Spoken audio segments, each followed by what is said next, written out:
much better in my head too. Somebody less. I don't know who it is, but somebody's microphone. I think it's just the nature of Skype. Somebody's microphone is just like continuously open, and it's just like in my ears the entire time. Um, but if you're still here and hanging out, awesome. What are we gonna get up to? I don't know. Probably not too much. Um, that was an interesting session. Thank you, Artistic Simplicity. Listen to fan noise. Yeah, let's talk to you guys. What's up? I'm going to quit my Foundry virtual tabletop. World building. Yeah, we can talk world building a little bit. Could watch a movie. We could do whatever. Could do whatever.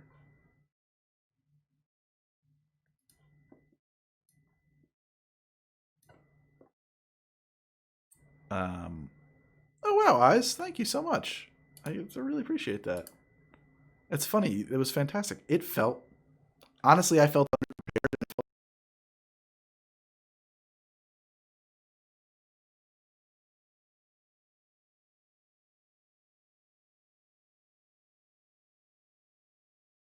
sound died. I don't know what is up with Twitch, man. It's definitely, that's on Twitch.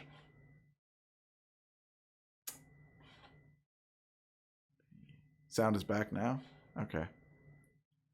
Yeah, I don't know what that's about because like I mean I'm in OBS and I can just see the levels, so I know OBS is getting sound. Could be.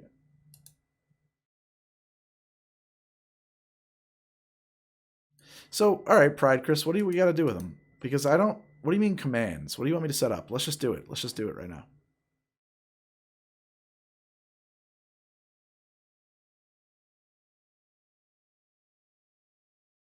Oh, L Ripley. So my main deal is that I do how to drink. I do um I have a YouTube channel called How to Drink, and I make cocktails. And a lot of times on here, I'll make cocktails. So that's liquor. It's just far away. Hold on, I'll walk over.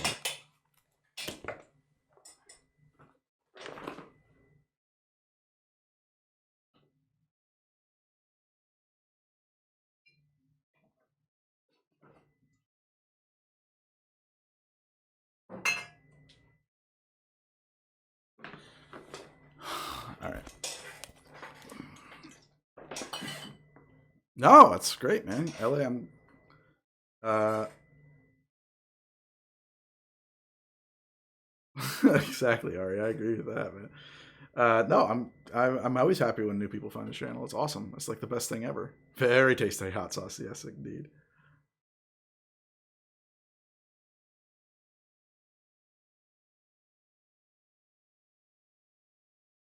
It is very crazy to me. I am baffled by that.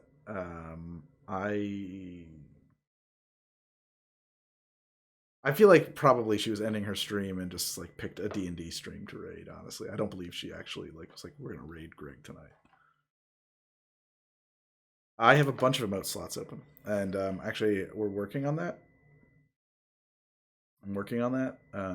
I should. You know what the thing is that like I got to go back through streams and stuff and like grab pictures of my face. It just takes so much time. Thank you, Heroes and Fools.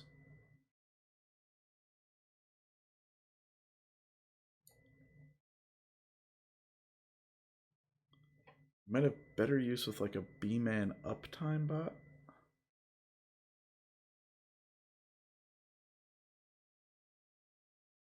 Oh, I'm glad you like the horse medicine. That's awesome. Yeah, send me your send me the emotes. I've got a guy working on so just so that, let me pull up my Trello because I don't want to tell you guys anything that's not true. My friend who made the pins for me, he is working on animated gifs for Cheermotes.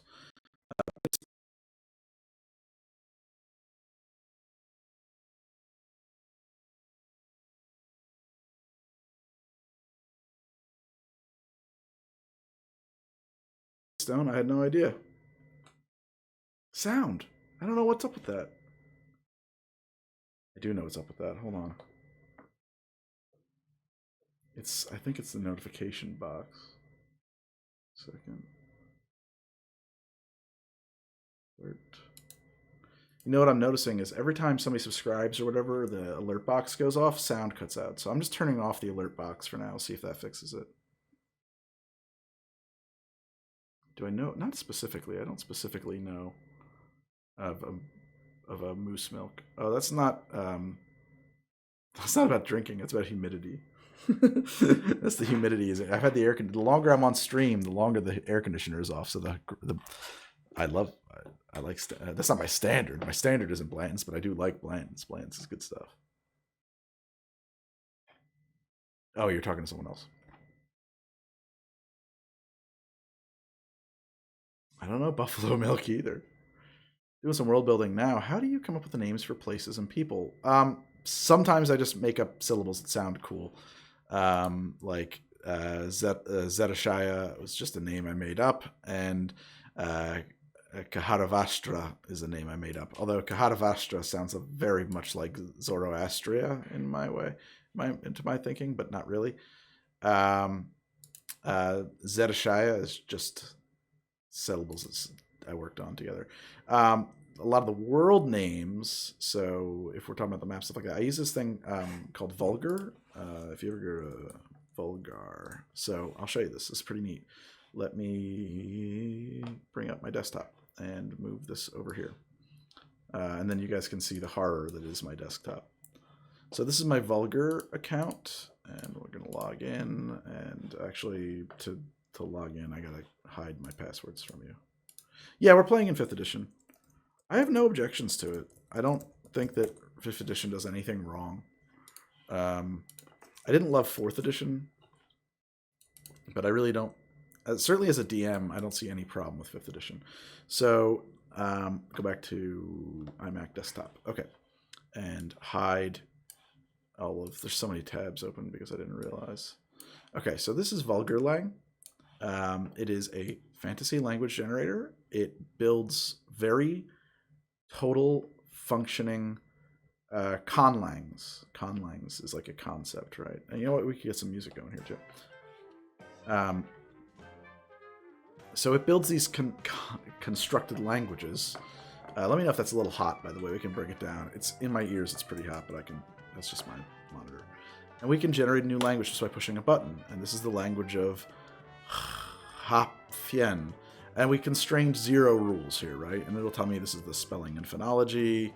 It will tell you the consonants and sounds. I mean, like, it's a full-blown language. This is perhaps more information than you certainly need. But it also gives you, if you have a subscription, it gives you a full-blown... it's a bit loud. Good to know. How's that? It gives you a full-blown... like 7,000 word dictionary or something. And what you can do is, there's somewhere in here, it's a little bit hidden, show translator. You can also generate a unique name. Oh, okay. Rekyak, that's a name in this language of Khafen. Yakov, that's another name. Rampi, that's a name. Kassi. And what I like about it is that if you use a language, all these things are going to follow the same rules. And it gives you this example sentence that they always use. And he stood holding his hat and turned his wet face to the wind. It tells you that is how you say that. I don't know why that's... It is a Tolkien level of commitment, yes.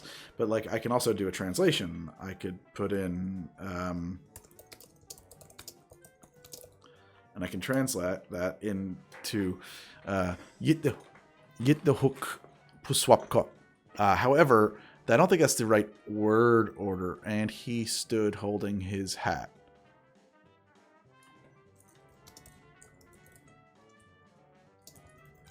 I think that's more accurate. And apparently the doesn't exist in this language. So we'll just actually take that out. And probably they have some other affix or prefix. But translate, Mother may bless you. Hukit paswapko. That might be like a blessing in this language, right? Hukit puswapko. I think that's how you would pronounce that. And so, like, if I use it for like place, I use these languages that I made for place locations and names and stuff like that. And it becomes very, it just gives things rules. And then if we do another new language, check this out. You could also do phonology, and we could say we want to lock the word structure or lock the phonology. We're going to, phonology, grammar. Now I think I want to use the phonology. And you can like put in locks on a language, and decide to generate a language based on some rules. And I'm trying to remember, there was a way that I did this when I made my languages. Right, so you can load an existing language's rules. So you could say, well, this language is going to be a lot like Latin, for example. Oh, look, now it's got all the words of the sounds of Latin, and generate a new language that sounds like Latin. Oh, it's Nanti. Nant, natively known as Nant. And he stood holding his hat. And he stood holding his hat and turned his wet face to the wind. Mion bint kans. Kiprist kirs frail mion kes trer und posisunt. But okay, so what it shows you is this is how it is said in English. But in Nant, you would say, and stood his hat holding. He and his wet face turned to the wind. Right? Generate a unique name. Equa. Lauti. Lacrossapont. Kants. And we can translate things too.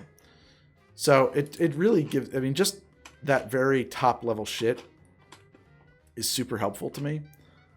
I guess what you mean. Well, so those are randomly generated languages. Now, I've got 4 languages that I've actually built, but I may update them because I don't really like them exactly. There's a few of them I don't like. And then the other thing, check this out too. There's also somewhere in here, if I can find it, you can... Where is it? Shit. There's like a place to edit this language. Okay. There's a place to evolve the language, but I don't know if I can find it for some reason. Yes, I'll accept the cookies. And I thought it was all the way at the bottom. It was evolve language, but I guess it's not. I don't want to generate. I want to...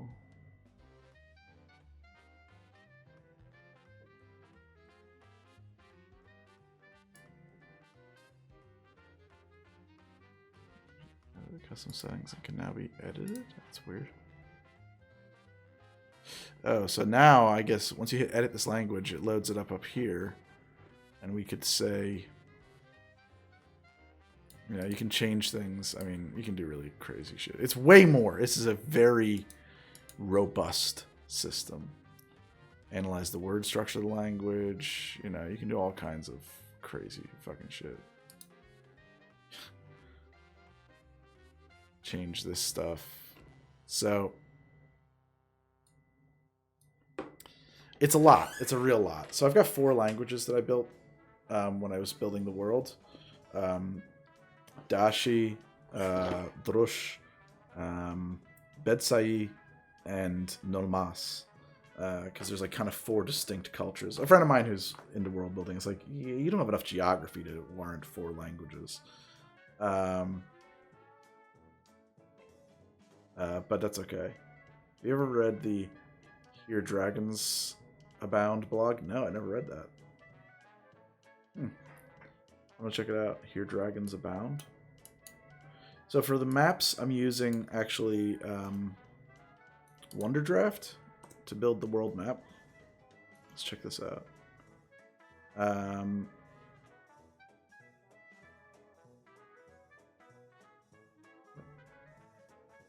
What am I looking at? I'm really confused.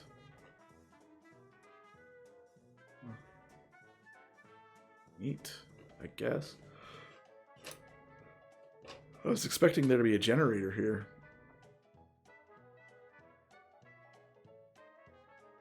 Where's the generator?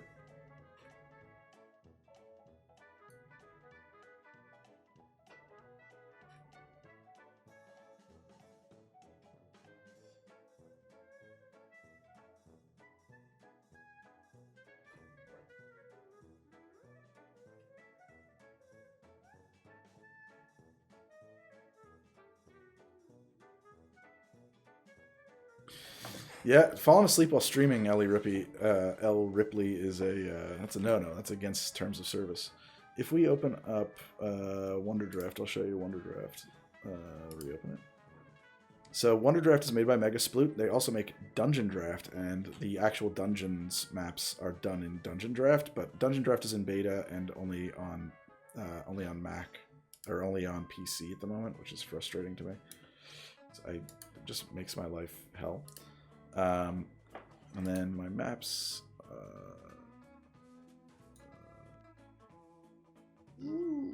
Where's the map? It's one of these.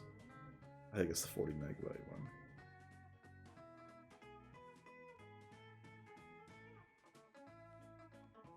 So this is the world of Qum as I have mapped it in Wonder Draft.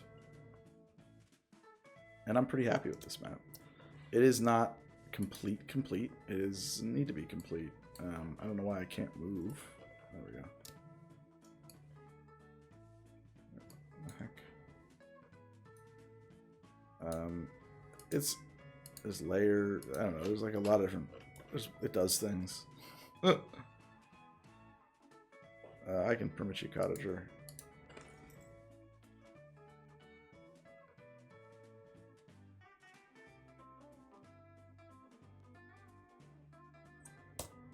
You've got. Throw me a link, cottager. Thank you. All right, fantasy map generator. Wow. Interesting. Okay.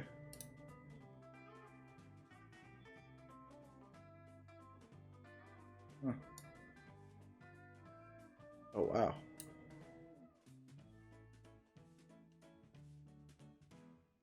Damn. A lot of info here. Way more detailed than I was expecting.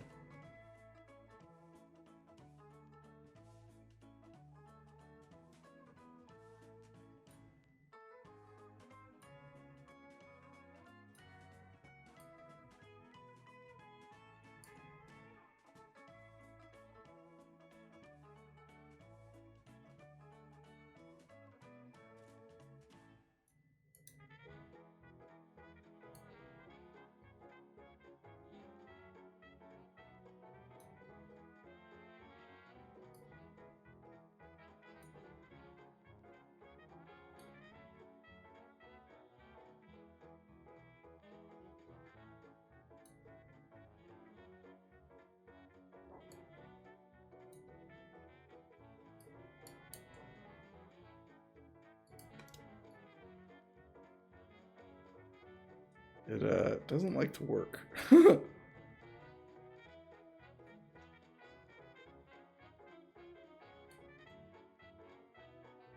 Whoa. It's really neat. It's very complicated. It's very laggy. It's the one thing about the being browser based is it's super slow. Really? If we take a look at the town of Marth.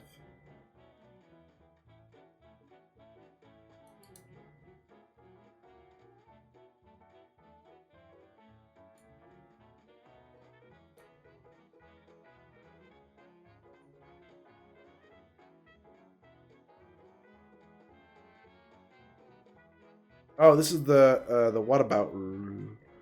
Yeah. Yeah, that's a pretty good map too.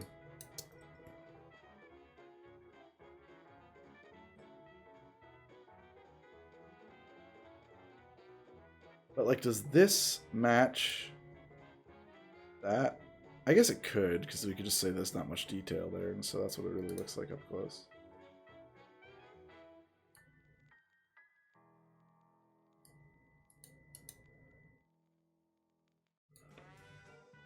It's very cool. I'm using World Anvil, actually, to do my world building in. So if we go to my world,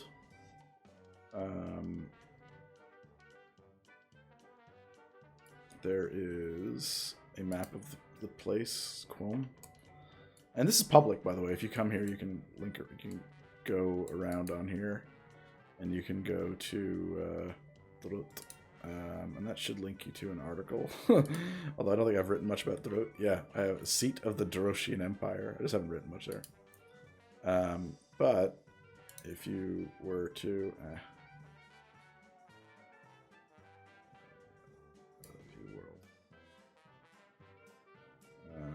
I think that actually is that clickable. It is. Like Nomas should have a whole thing written about it.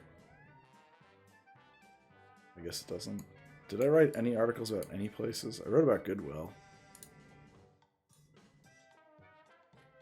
I wrote about Goodwill. And then, like, all this stuff is linked, right? So I can go to Gaspar. This is what I wrote about Gaspar. And then this is what I wrote about Corn and Toscaya, the captain of his guard. Not that much. And about the location, Nam Plantation. And, just like all this stuff.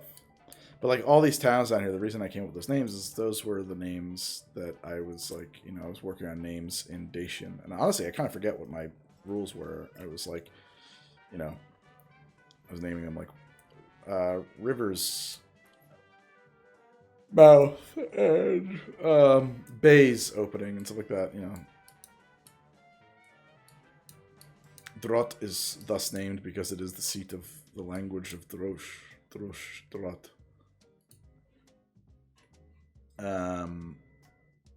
There are, I mean, not that many articles, but there's a few.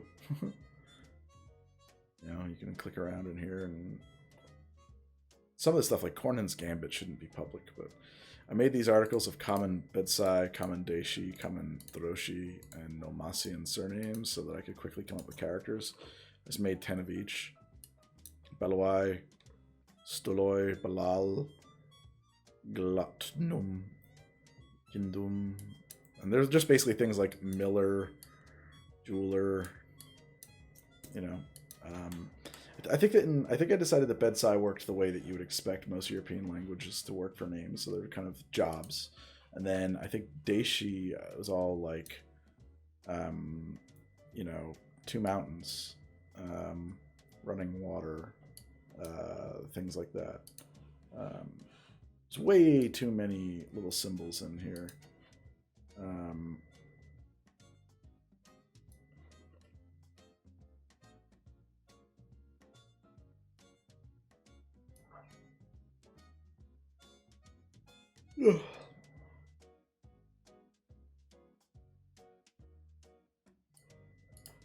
Okay, so that's that. Am I making a new campaign? I mean, it's an original campaign setting. It's called Quom. I made it up. It's not a purchasable campaign.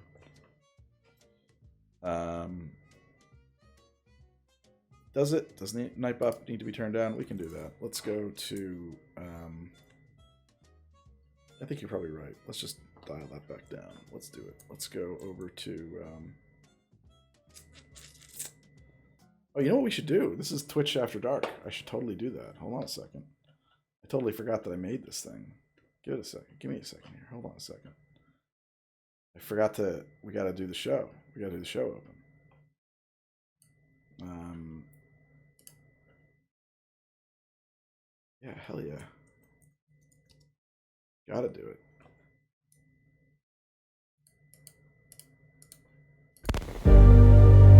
Definitely gotta set this up. Lead me in there. We're late night streaming. We gotta run my After Dark. Comes in with the music. It's a pot there. We go. I mean, this on last night's stream. We're finding it today.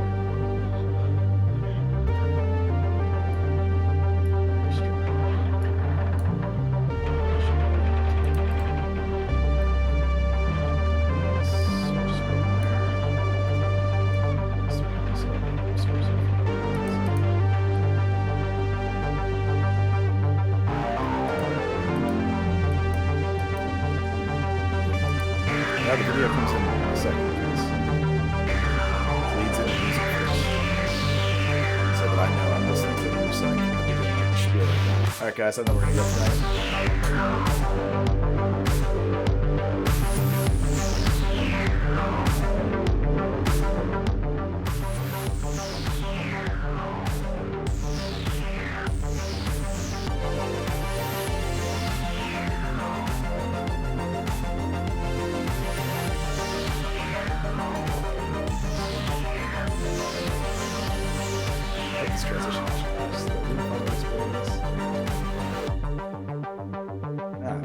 Supposed to do like a whole thing. Wait a second, where's that file? Did I not export that? Am I like, what the fuck? Now I'm pissed. Yeah, my voice would. My voice is supposed to be inaudible during all of that. And when that runs out, I can just click that off. Okay, but wait a second though. I thought I exported that. Maybe I didn't. Yeah.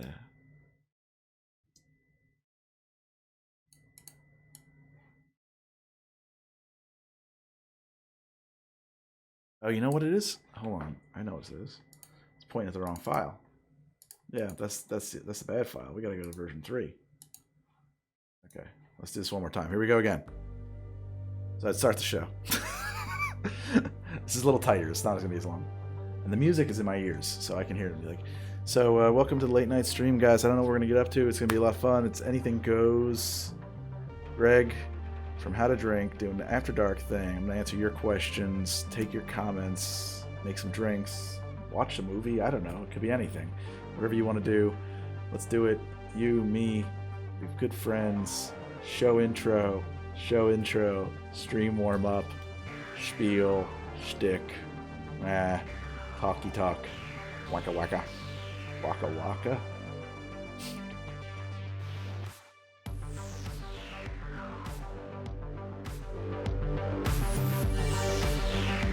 It's not right. It's like half right. Okay, well, I gotta fix that too.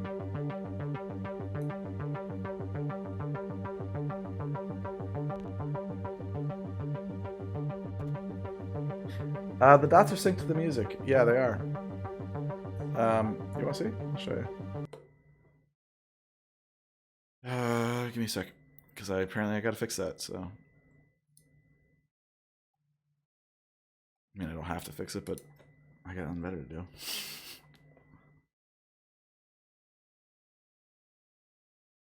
I am your favorite bartender, Jabby the Clown. What a name, Jabby.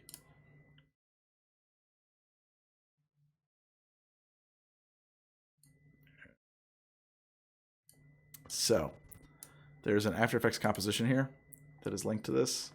So we have to open After Effects. After Effects is coming up. I'm going to open that After Dark project. Computer's going to try to have a little stroke on me. What? Alright, whatever. That's really weird. Okay.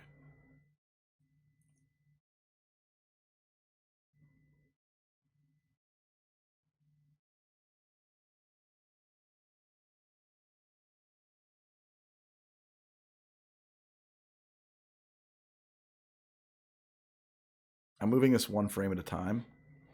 So these dots are generated by a plugin, a bit of software called Form, which is made by a company called Trapcode, for what it's worth. And it lets me do a lot of things. And then inside, so I've got, this is okay, I don't know how familiar you guys are with After Effects, right?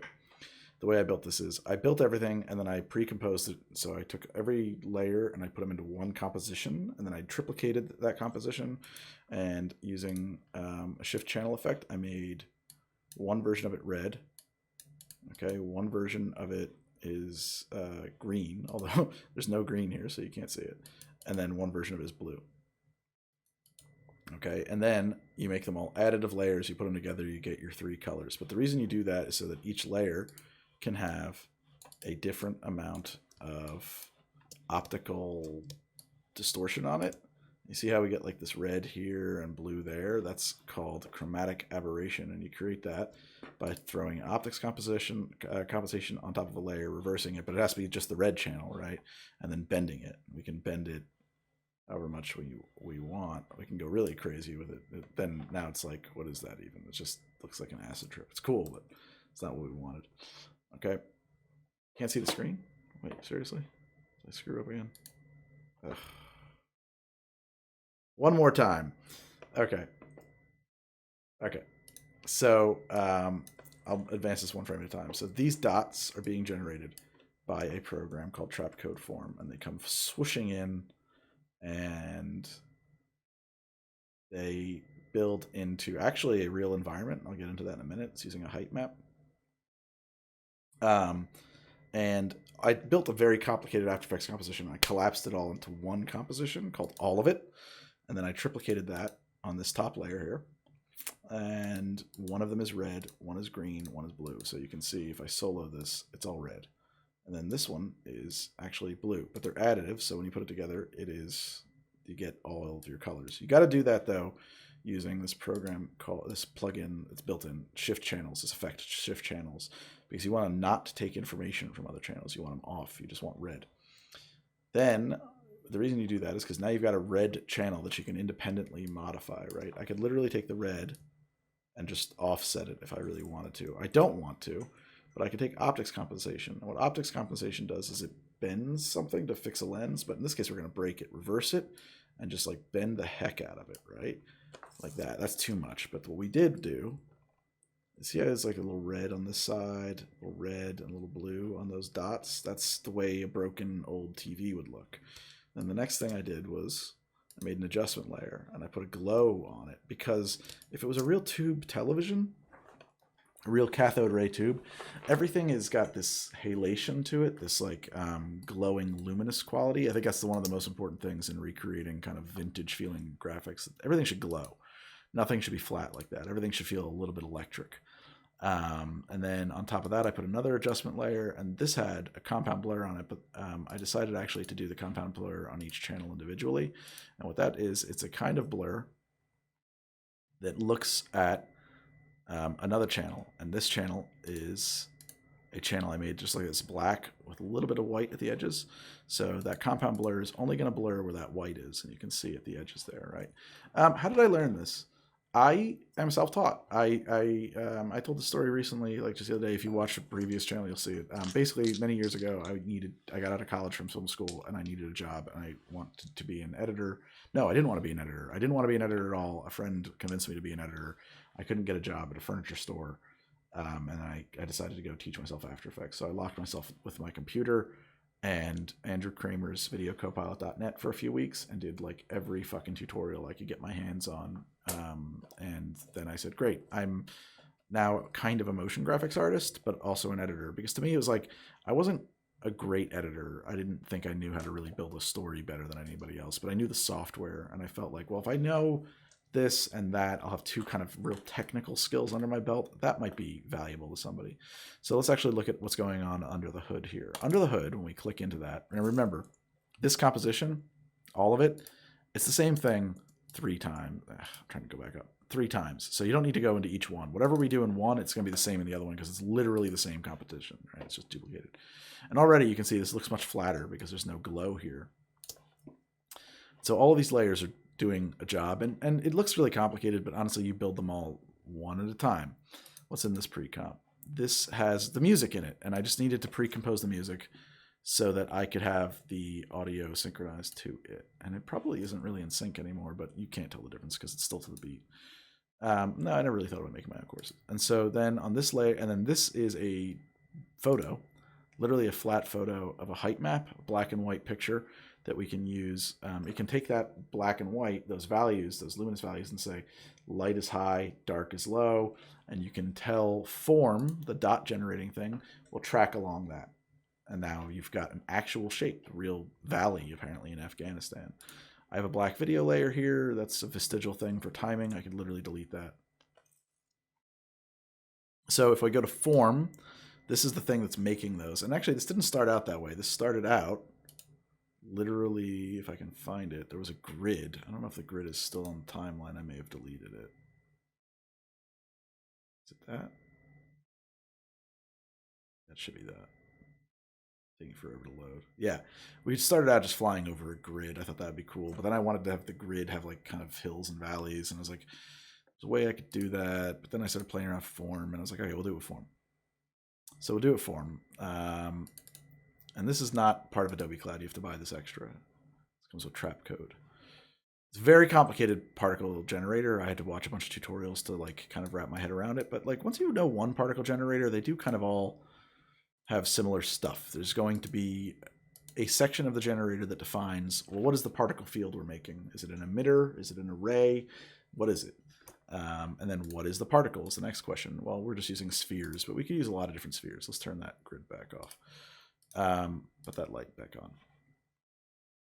And then, you know, what is the size of it? How randomized is that size? What's their opacity? What color is it? I said, well, change the color across the Z-axis just because I played around with it and I liked the way it looked, and give it this red and blue look. Originally, they load up just as being white.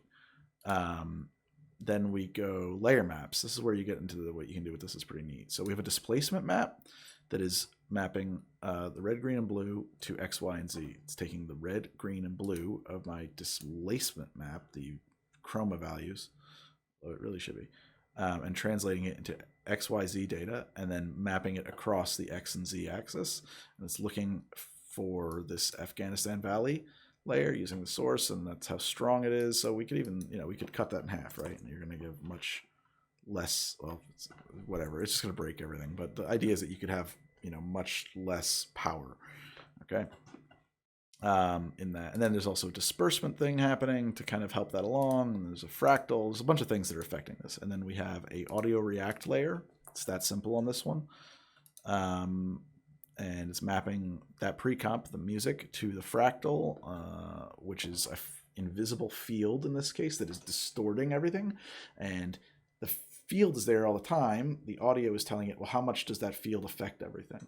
And that's why you're getting those things bounce, right? I am that guy that makes them drinks. And then disperse and twist. There's just like so many different things you can do. I'm kind of scratching the surface. So we got that going on. What else is in this picture? We have that white line.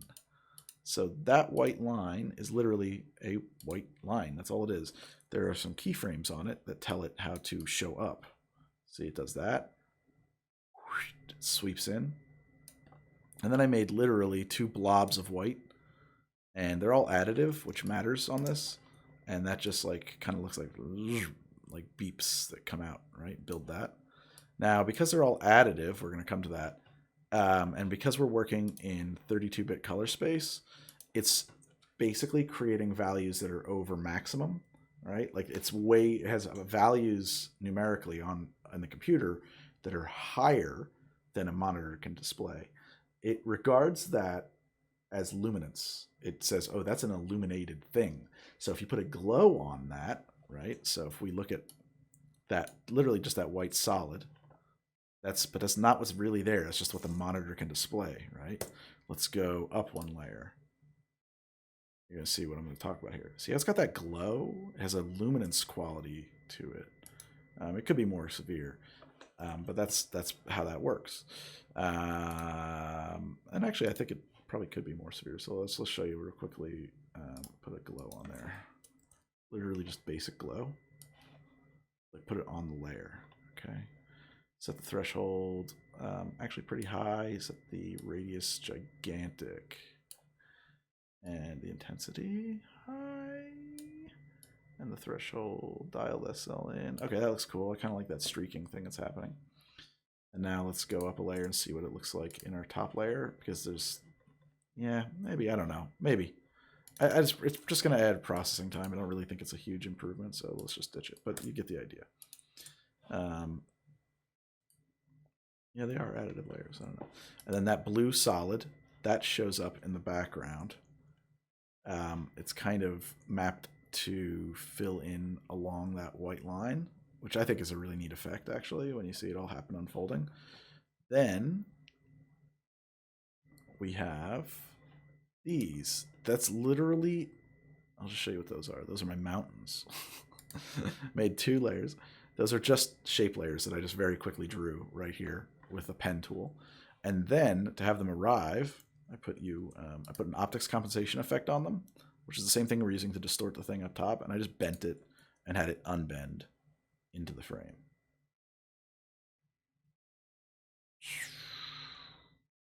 Okay.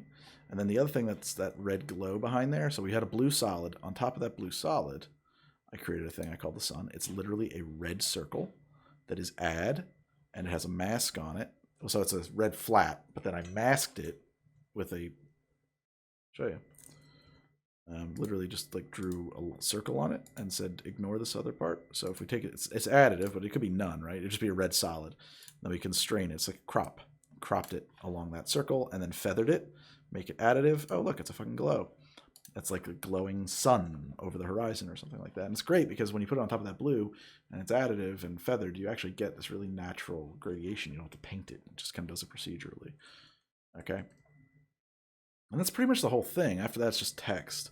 The other stuff that's in here is there is some lights, actually. And I wanted that because it was a kind of an easy way for me to get a... Let me show you. I'll turn these off. So without lights, maybe without any lights, are there some secret lights? Anyway, it just kind of gives everything a little bit more dimension. Because now instead of having a flat surface, there's like a bright spot and a dark spot. Yeah. The text, belong to that. So the text is like for HTD, that comes in.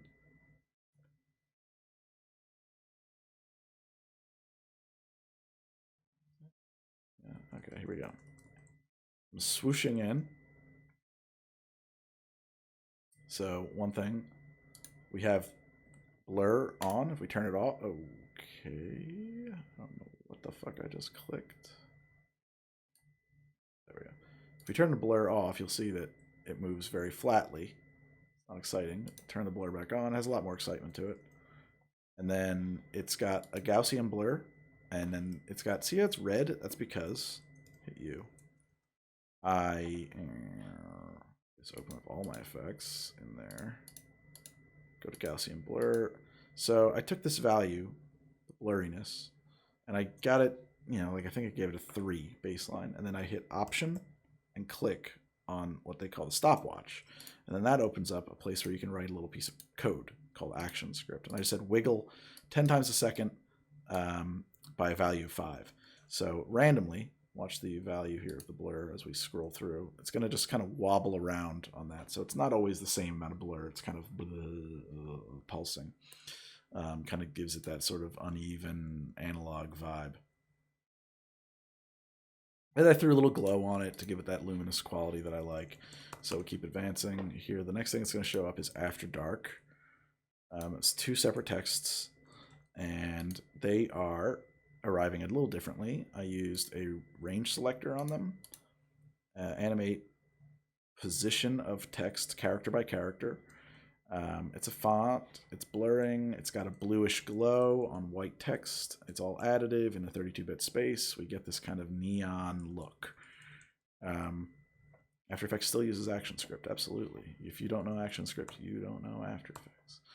And then that populates in 1 letter at a time, like bolts of light. Really cool, I think, to me. It's my taste. And then I just drew these 2 triangles here in After Effects, and then I have them sweep in on top, underneath it. Boom. After Dark, right? So that's what it looks like here. And then the whole thing, all that text is attached to a 3D null, or actually no, a flat null object that has maybe it's not that null object. Where is it? I thought it was you. Maybe it's you? Yeah, maybe it's you. Has a scale adjust going on, so that it's constantly getting bigger in the frame, right? I think ActionScript is based on JavaScript. Yeah, I don't know JavaScript at all. And then we can go back up and you can see that the final version looks like this. The only problem here is, and I didn't do this before, I forgot that there's actually nothing there. It's just black because I have it. It should have set this, look for transparency. So what we got to do is we have to fill that in. And we gotta, because otherwise this transition doesn't even work. We gotta figure out how we want to fill that in, because we want it to come on evolutionarily.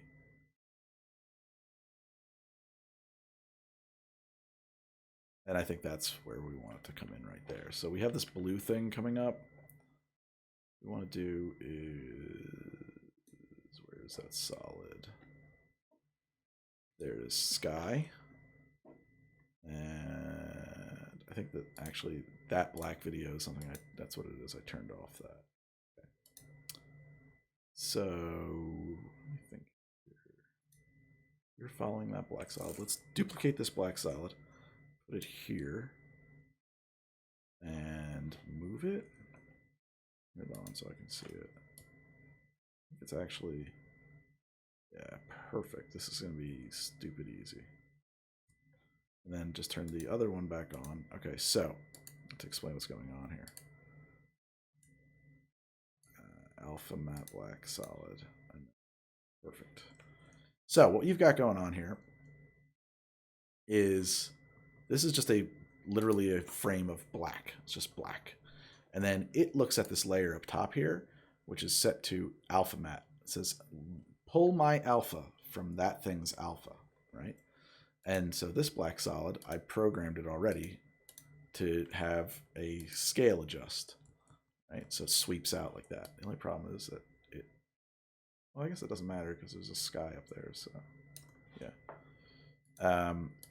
And so now this thing, which has no keyframes on it, doesn't do anything, has no animation, just does what I need it to do automatically, except that it does not make it all the way across. So we're going to have to make a slight adjustment here. We just want to go to 103 instead of 100 because for some reason 100 is not cutting it. I don't know why. Perfect. Okay, great. And now this is perfect. Because now the only problem is, this is what I was worried about. I have what happens at the end here to get me out. Yeah, I find a bandana is the best for me. I've tried a bunch of different things so far. The bandana is the way to go.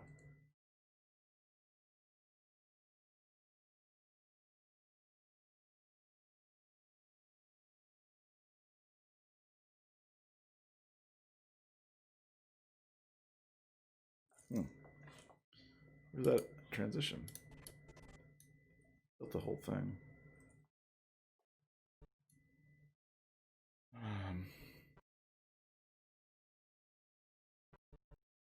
Okay, cool. So I just actually increased the intensity of the glow to blow it out at the end here. The only concern is it's got to go to white. Yeah, okay, good. Because like sometimes I was worried it wasn't looking like it was going to do that. It's great, I think. And then actually, literally, I just replaced it with a white solid at this point, and then we just fade. I guess it's a circle wipe on the white. So that's the transition. Hit save. Export media. I want to do QuickTime ProRes 4244444. Custom ProRes. I want to do Apple.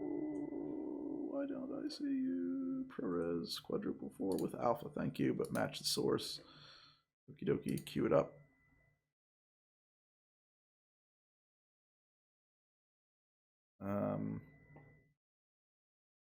I mean, honestly, I should give Andrew Kramer money. Like, without Andrew Kramer, I would have had no career. So, Andrew Kramer and my buddy Jesse Averna, two guys who basically gave me my job, sort of. Okay, create 4, and we'll just run that in the background. I'm gonna turn this off because we're done with Premiere. And we're done with After Effects.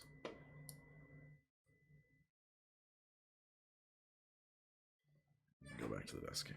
All right, that was fun.